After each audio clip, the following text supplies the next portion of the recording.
এটা মসজিদ না মন্দির আপনারা সেটা জানেন কি? আপনারা কি চাইছেন? আমরা মসজিদ হিসেবে জানি। ওই আমরা হাত পালিয়ে এসেছি, হাত পালিয়ে এখানে আছি। এরকম নির্মাণ এই বর্তমান সময়ে সম্ভব না।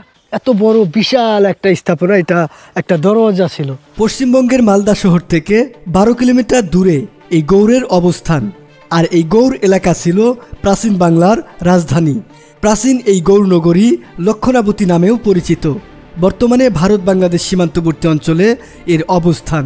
এই গৌড় এলাকায় ছড়িয়ে ছিটিয়ে রয়েছে শত শত বছরের পুরনো নানা ঐতিহাসিক নিদর্শন। আজকে আমি আপনাদেরকে সেই গৌড় এলাকা ঘুরে দেখাবো।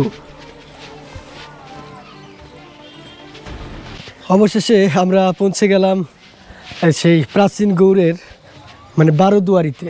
এটাকে বলা হয় এই প্রাচীন গৌড়ের প্রধান স্মৃতিসৌধ। আর এই প্রাচীন বাংলার রাজধানী গৌড়ের এক অংশ পড়ে গেছে হচ্ছে বাংলাদেশের চাঁপাইনবাবগঞ্জ জেলাতে, আর অর্ধেকের বেশি অংশ পড়ে গেছে হচ্ছে এই মালদাতে। বর্তমানে যেটা প্রধান দুয়ার হিসেবে পরিচিত, এই দুয়ার দিয়ে আমি প্রবেশ করলাম। এরকম দুয়ার এখানে 11টি দৃশ্যমান দুয়ার রয়েছে। ধারণা করা হয় এরকম দুয়ার এখানে 12টা ছিল, এজন্য এর নাম হচ্ছে বারোদুয়ারি। আর এ হচ্ছে বড়সোনা মসজিদ। তো আপনাদেরকে যদি জানাই, আমি কিছুদিন আগে বাংলাদেশের চাঁপাইনবাবগঞ্জের ছোট সোনা মসজিদ আপনাদেরকে দেখিয়েছি। ছোট সোনা মসজিদ দেখতে গিয়ে নাম শুনেছি বড়সোনা মসজিদের, যেটা ওইখানে শুনেছি সীমান্তের এই পারেই মালদাতে বড়সোনা মসজিদ রয়েছে। আজকে আমি সীমানা পেরিয়ে বড়সোনা মসজিদে এসে পৌঁছে গেছি। এটাই হচ্ছে সেই মালদার প্রাচীন গৌড়ের বড়সোনা মসজিদ। 50.4 মিটার, 22.8 মিটার এবং 12 মিটার উচ্চতা মাপের এই বিশাল মসজিদটির নির্মাণ আলাউদ্দিন হোসেন শাহ শুরু করেছিলেন এবং তার পুত্র নাসিরুদ্দিন নুসরাত শাহ 1526 সালে তা সম্পন্ন করেছিলেন।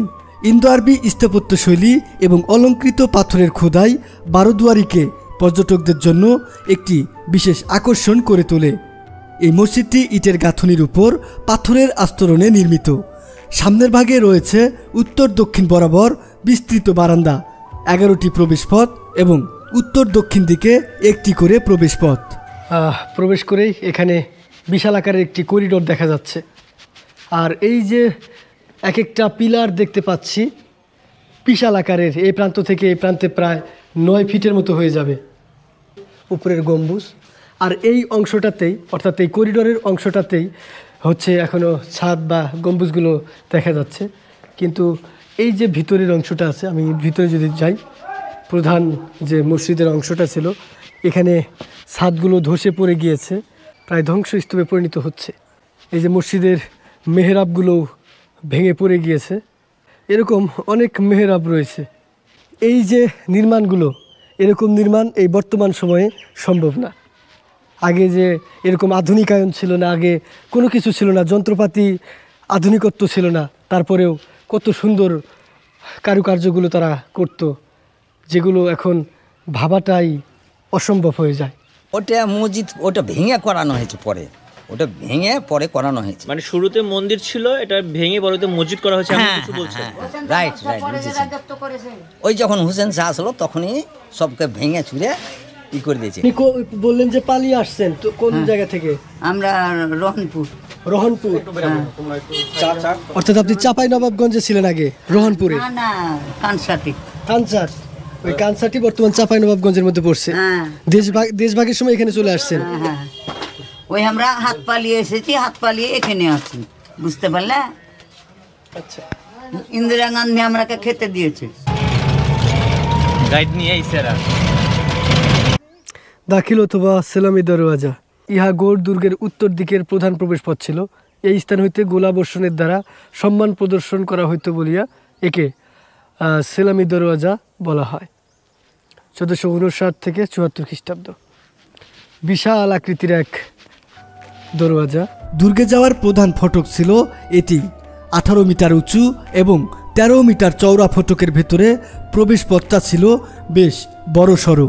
সুলতান বা অভিজাত শ্রেণীর কেউ যখন দাখিল দরওয়াজা দিয়ে দুর্গে ঢুকতেন, ফটকের দুই পাশ থেকে কামান দেগে তাকে জানানো হতো সম্মান। তাই এই সৃষ্টির আরেক নাম সেলামি দরওয়াজা। এত বড় বিশাল একটা স্থাপনা, এটা একটা দরওয়াজা ছিল।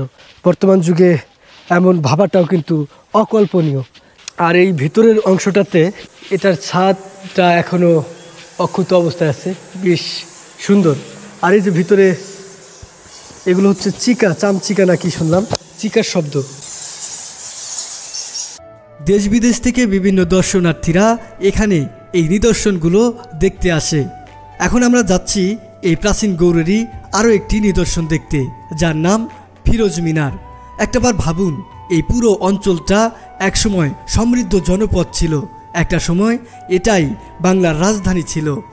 দাখিল দরওয়াজা থেকে 1 কিলোমিটার দূরে ফিরোজ মিনার।